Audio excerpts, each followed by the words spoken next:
Muchas gracias al doctor Alan García Pérez, expresidente de la República. Seguidamente, exposición del señor Alfredo Barnechea. Presidente García, señores congresistas, amigas y amigos, escuchando este largo y fascinante tour d'horizon que ha hecho el presidente sobre el pensamiento de Aya de la Torre, me he quedado sin muchos de los temas que yo hubiera tocado. Me preguntaba, ¿qué voy a decir ahora? ¿Qué es lo que puedo decir distinto y nuevo? Yo lo que sí recuerdo con toda precisión es el clima de una tarde hace 34 años. Era invierno, una tarde húmeda, no sé si era junio o era julio de 1969. Yo era un estudiante todavía más joven que el presidente y esperábamos con otros en un pequeño carro en la Plaza Francia para ir a lo que iba a ser mi primer encuentro con Aya de la Torre. Llegamos, Víctor Raúl no estaba, y entre el público o entre los asistentes esa tarde había también un joven de melena larga, una casaca amarilla muy brillante que recuerdo, y que después estuvo discutiendo con Aya de la Torre sobre un libro que ella le había prestado de viajes sobre América del conde Keyserlingk.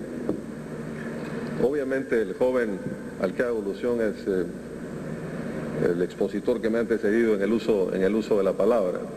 A mí me impresionó mucho Aya esa tarde. Yo acababa de leer un libro de John Gunder que se llamaba Sudamérica por dentro, que contaba una visita a Aya de la Torre en los tiempos de la clandestinidad en el periodo de Prado, que era el periodo al cual Aya de la Torre siempre me dijo que había sido el periodo más duro para la historia del aprismo peruano. Y bueno, fue encontrarme con esta figura mítica, salida de este libro prácticamente. Yo recuerdo que habían unos rasgos. Aya de la Torre entró, caminó detrás de una cortina raída y pobre. Era una casa en donde solamente había chocolate y quincón, abundante quincón, y ella entró por atrás caminando, y yo escuché los tacos, puso las manos, casi como entró de esa manera teatral y escenográfica, parece en 1945 a la Plaza San Martín, y abrió las cortinas. Entonces a mí me impresionó mucho esa dimensión escenográfica de Aya de la Torre. Había una cosa escenográfica, la política es también escenografía, es también teatralidad. Fue saludando a todos, yo estaba al final, casi al final, y había unos suecos, unos estudiantes suecos que no sé quién había llevado, y de pronto Aya de la Torre comienza a hablar de una plaza de Estocolmo. Y entonces era la otra dimensión, la teatralidad, el cosmopolitismo profundo de Aya, la cultura de Aya, e hizo una disertación de más de una hora sobre un personaje que yo después he estudiado mucho y que es uno de los grandes personajes latinoamericanos, que era Francisco de Miranda. Entonces esta conjunción de teatralidad inesperada, de cosmopolitismo, de cultura, de entender un poco como los hombres del siglo XVIII, que la cultura es simplemente la curiosidad bien dirigida, que la política, como muy bien lo ha señalado en esta brillante exposición el presidente, no puede remitirse a una cuestión de coyuntura y a una anécdota circunstancial, sino que la política, igual que la literatura, tiene que tener vuelo, tiene que tener hondura, tiene que tener ambición. Fue una tarde para mí mágica, fue el primer encuentro con Haya de la Torre, y nos encontramos con el Haya final, el Haya de esa etapa final a la que Alan ha hecho referencia, que es el Haya de la Torre de su vejez. El hombre que ya no podía ser presidente, pero que podía ser más que un presidente. Podía ser un conductor, podía ser un maestro, podía ser un profeta, que quizá no entraba a la tierra prometida, pero que estaba señalando el camino. Hay una frase de Borges que dice que hay en la derrota, incluso a veces hay en la derrota, una grandeza que el vencedor no alcanza. Y esa era la grandeza que uno percibía en ese momento en la fase final de Haya de la Torre. Hay un discurso muy bonito de Haya, donde dice, en uno de los discursos de la fraternidad, dice: la historia de mi vida es la historia de mi promesa. Yo hice en la juventud una promesa, y la historia de mi vida es la historia de esta promesa. Entonces nosotros conocimos a Haya en la fase final, en la fase final de una vida que tuvo muchos momentos y que supo adaptarse a la realidad. No fue un fanático, no fue un hombre rígido, fue un hombre flexible, dúctil, que lo que tenía que hacer como todo gran político y todo gran hombre de Estado era entender los pliegues de la realidad para acomodarse y orientarlo. Haya tiene, no voy a repetir lo que ha hecho, lo que ha señalado con mucha profundidad Alan, tiene varias etapas. Hay la etapa adolescente y juvenil en Trujillo, es la etapa que él recordaba mucho. Yo me acuerdo que una vez discutía con él sobre un poema de Vallejo, y le dije: es un poema absurdo, ¿no? ¿Qué te parece absurdo? Me dijo: bueno, por ejemplo, esa frase de Vallejo, de la serpentínica U del bizcocheo enjirafado al tímpano. Esto lo repitió Haya después en otras entrevistas. Decía: bueno, muy sencillo, estábamos en el segundo piso estudiando con César y éramos pobres, no teníamos el dinero, estábamos estudiando y era las 5 de la tarde y teníamos hambre. Y pasaba el bizcochero que decía bizcocho, pero acentuando no la O sino la U, al final decía bizcochu. Y entonces esa U desde abajo les llegaba como una serpentina, decía serpentínica U del bizcochero enjirafada al tímpano. Luego de esa etapa de Trujillo, de la bohemia de Trujillo, hay la etapa de Lima, la gran etapa fundadora de este líder en 1918 a 1923 fundamentalmente. Luego hay el exilio, es un exilio, el primer exilio de Haya de la Torre, que es un exilio muy importante. Haya pertenece a una generación que es una generación que no solamente introduce en el horizonte de las generaciones latinoamericanas la dimensión social, sino también la comprensión nacional de los procesos históricos. Eso se dio no solamente en la política, sino en la literatura, y entonces Haya va y tiene la suerte de ir a México y de trabajar con el gran pensador mexicano de ese momento, que era el secretario de Educación en 1924, Vasconcelos. Luego va a Londres, como bien ha señalado el presidente, a Oxford y a la London School, y donde se junta, había por ejemplo un profesor como Harold Lasky, con los fabianos. Él era un fabiano, él no era un marxista-leninista, él era un fabiano, que es el núcleo intelectual original de donde sale finalmente la socialdemocracia inglesa y la socialdemocracia europea. Y después luego él va hace ese viaje, el viaje de peregrinación que hacían todos los jóvenes entonces a la Unión Soviética, pero nunca compra ese boleto. A diferencia de todos los grandes líderes latinoamericanos que después estuvieron en contra de la Unión Soviética o en contra del comunismo, como por ejemplo Rómulo Betancourt, que sí fue miembro, sí fue comunista. Haya nunca. Haya, por eso cuando uno me dice: Haya era un revolucionario, no lo sé. Cuando uno conversaba con Haya, nunca mencionaba a Lenin, por lo menos nunca me lo mencionó. Nunca mencionaba a Robespierre, a los jacobinos franceses. No tenía alma de jacobino. No sé si usted, presidente, cree. No tenía alma de jacobino. Mencionaba a Trotsky, que era un hereje, era un exilado, a Lunacharsky, que había sido su amigo comisario, y mencionaba a Mirabeau, mencionaba a los girondinos, mencionaba a los moderados de la revolución. Y entonces lo que haya es el heredero espiritual de la gran tradición occidental de 200 años, esta tradición que ya terminó, esta tradición que el neoliberalismo ha enterrado, este culto idolátrico, unilateral, cerrado del mercado, que olvida tantas dimensiones en la política y en la vida intelectual. Terminó el gran ciclo de la Revolución Francesa, que inventó esta tríada mágica y maravillosa, el gran eslogan de todos los tiempos: Hay la libertad, hay la igualdad y hay la fraternidad. Este es el mundo de Haya de la Torre. No era el mundo de la revolución jacobina, ni era el mundo de Lenin, era este mundo de la fraternidad, de la libertad, pero también de la igualdad de la Revolución Francesa. Luego viene Haya en 1931, y ese largo periodo de guerra civil es impresionante. Impresionante esos 31, 45, 14 años en la clandestinidad, prácticamente con la excepción de los 2 años antes de que empiece propiamente, luego de 1932 de la revolución. Se pasó encerrado, se pasó en una clandestinidad, no salió del Perú, no se exiló, se quedó acá 14 años manteniendo la semilla de un movimiento político. Déjeme hacer, yo decía, mientras hablaba del presidente, pensaba lo siguiente: el Perú no ha digerido el hecho aprista. Hay, dicen los catalanes, un hecho diferencial, hay el hecho catalán, o hay el hecho vasco en el país de las minorías nacionalistas. Pero este es un país donde, decía González Prada, en donde las cosas se hablan a media voz.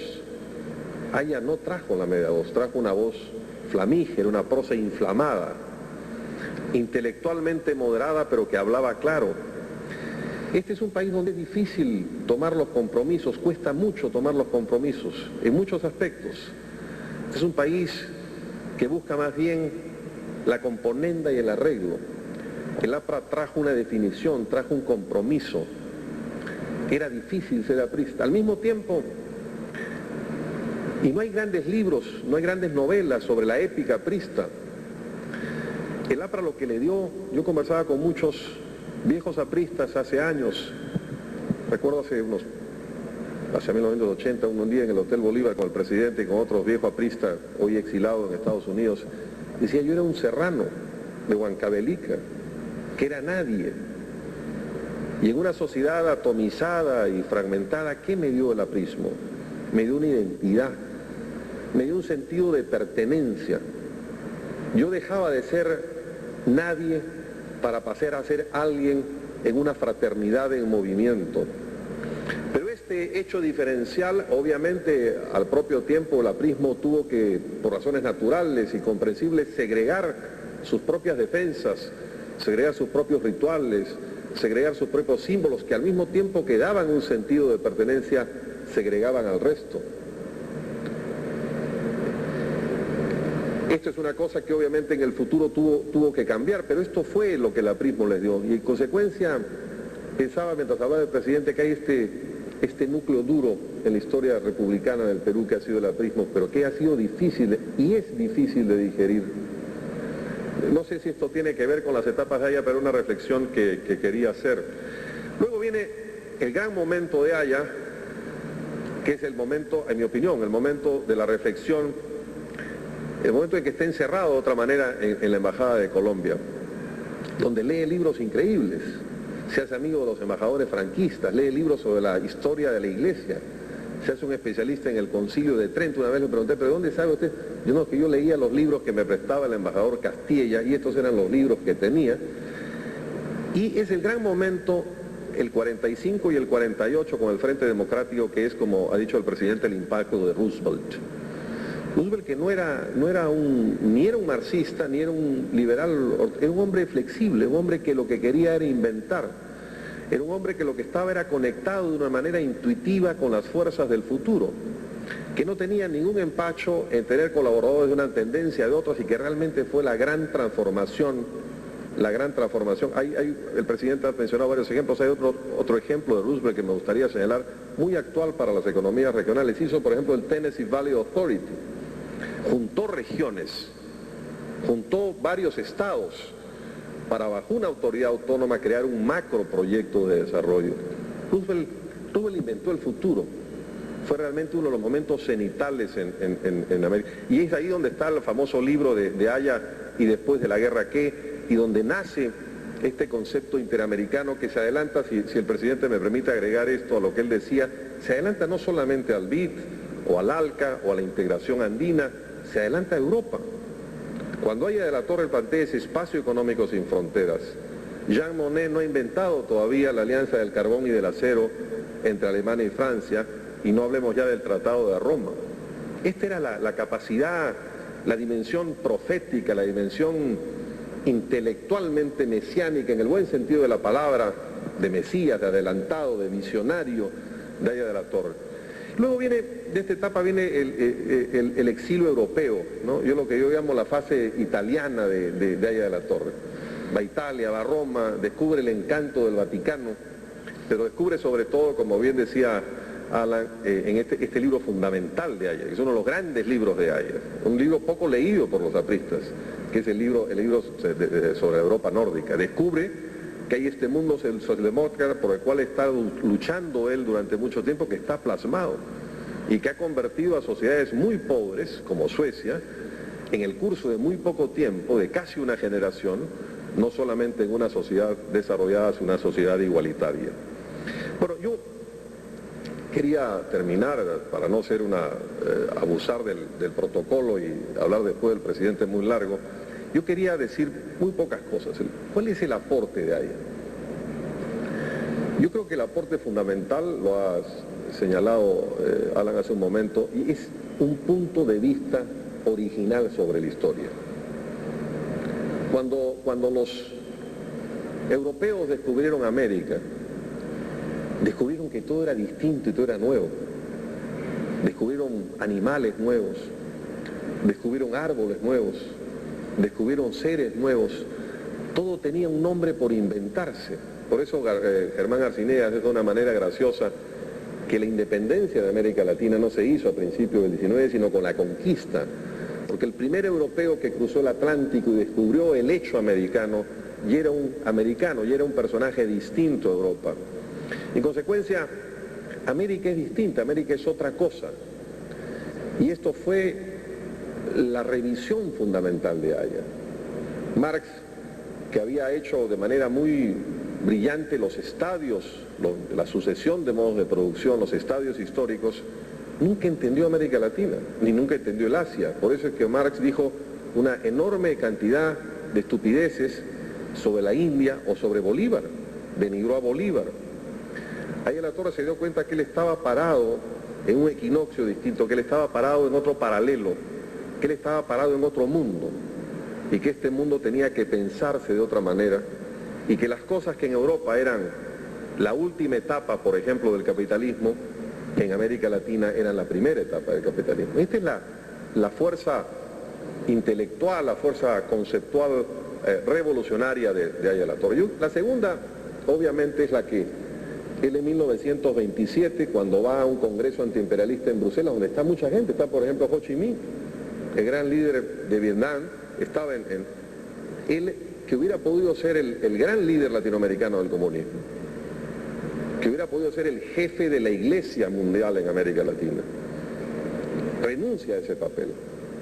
Un papel que luego aspiran muchas gentes, Mey el cubano, Capdeville el argentino, Rabines, a quien Haya considerado siempre su rival fundamental de generación en el Perú. Pero Haya no acepta eso. Haya tiene la grandeza de renunciar a eso y de buscar un camino autónomo.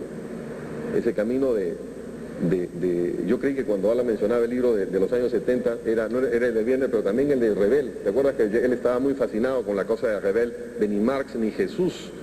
Este pensamiento creativo, este pensamiento que es la semilla del socialismo democrático, de la socialdemocracia, la democracia social, pónganle ustedes el adjetivo o el nombre que quieran y en el orden que quieran, pero este es el segundo aporte fundamental de Haya de la Torre. Me gustaría señalar uno tercero, que es una cosa que no se señala habitualmente.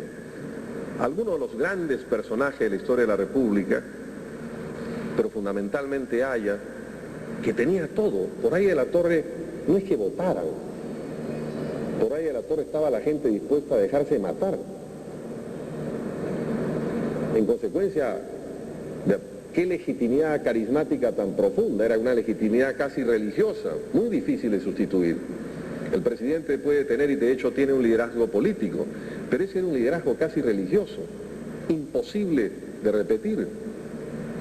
Pero puso esta legitimidad carismática, para usar los términos de Max Weber, en el altar de la legitimidad legal. Hay que construir instituciones.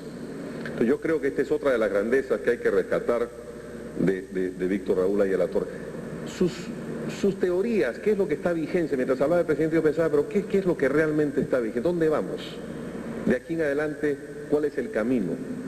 ¿Qué tenemos que hacer para hacer realidad no el contenido de 1924, de 1926, de la polémica con Mella, ni el artículo de qué es el APRA, ni la edición del 36 de Ercilla, ni el libro del 54 de 30 años, pero fue el espíritu? ¿Qué es lo que hay que hacer? ¿Qué es lo que está vigente? Cuando uno ve que ni siquiera el capital es importante hoy día en el mundo, que el commodity, la mercancía, la materia prima fundamental de mediados del siglo XXI no va a ser el capital, ni va a ser el petróleo, ni siquiera van a ser la informática, cuando los grandes commodities del siglo XXI van a ser el oxígeno y el agua. ¿Qué nos dice sobre el tema del capital allá? O cuando hoy día los mercados están integrados mundialmente en cuestión de segundos y mover un carro o un producto cualquiera alrededor del mundo le cuesta al usuario final apenas 2 o 3% del total del precio, ¿es importante la internacionalización del Canal de Panamá? O en un momento en la economía mundial en lo que la propiedad ha dejado de ser importante, hoy día un teórico americano, Jeremy Rifkin, dice que lo importante no es la propiedad sino el acceso. Cuando ya no es el título de propiedad sino el leasing, el poder tener acceso a medios, la nacionalización de tierras e industrias es importante. Pero todo eso es lo que el tiempo se ha llevado, pero quedan unas cosas fundamentales. Es como, por ejemplo, pensar que uno en España, para poner algún ejemplo, los socialistas españoles tendrían que repetir las cosas que decía Pablo Iglesias a fines del siglo XIX o principios del siglo XX, en una sociedad caciquil, en una sociedad profundamente ágrafa y rural, que no estaba integrada en Europa, que no era la 10ª economía del mundo. No repite el contenido, lo que repite es el ejemplo moral, lo que repite es el espíritu, lo que repite son las grandes orientaciones de Haya de la Torre. Y entonces, Haya de la Torre, que déjenme decirles antes de entrar a esta parte final, que espero sea muy breve, irradió con una fuerza extraordinaria, porque Haya no fue presidente, pero hay algo de lo que se habla también poco. Hay los aprismos latinoamericanos.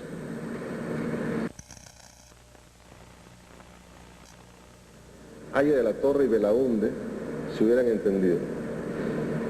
Dos grandes masas reformistas, olvidemos el contenido de las discusiones, no hubiera habido golpe de 1968.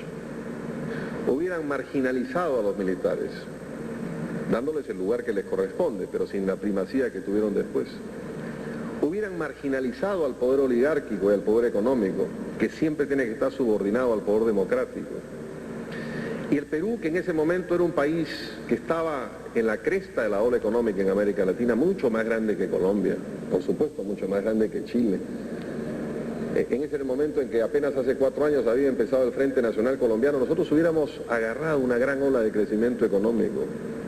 Y estas dos grandes masas reformistas hubieran podido neutralizar, en un momento en que además no solamente estaba vigente el espíritu panamericano de la Alianza para el Progreso de Kennedy, que en realidad fue una idea de Kubitschek de 1957, 56 al 58 en realidad, que es la Operación Panamericana.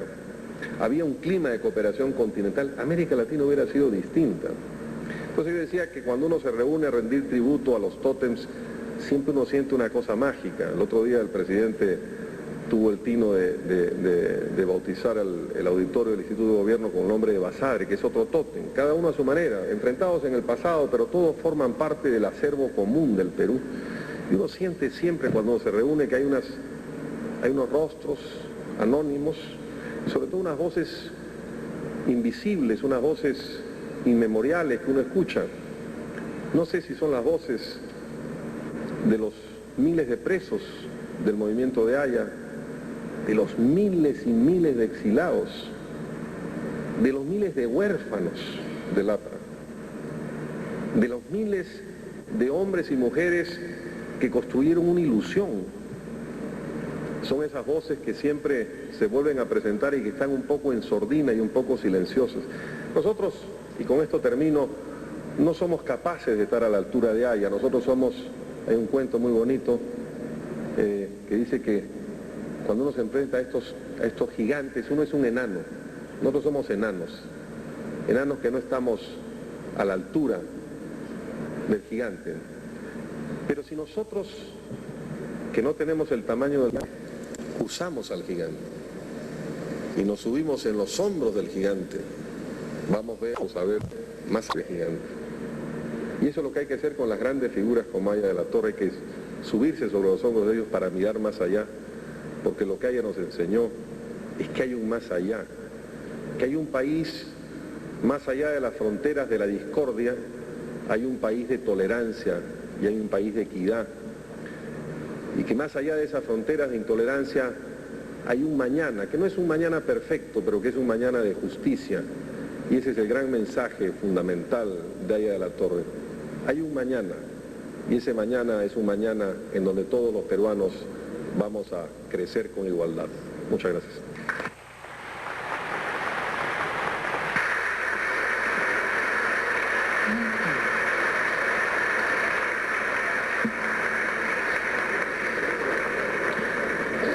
Muchas gracias al señor Alfredo Barrenechea. Acto de clausura del Fórum Vigencia del Pensamiento de Aya de la Torre, a cargo de la doctora Mercedes Cabanilla Bustamante, segunda vicepresidenta.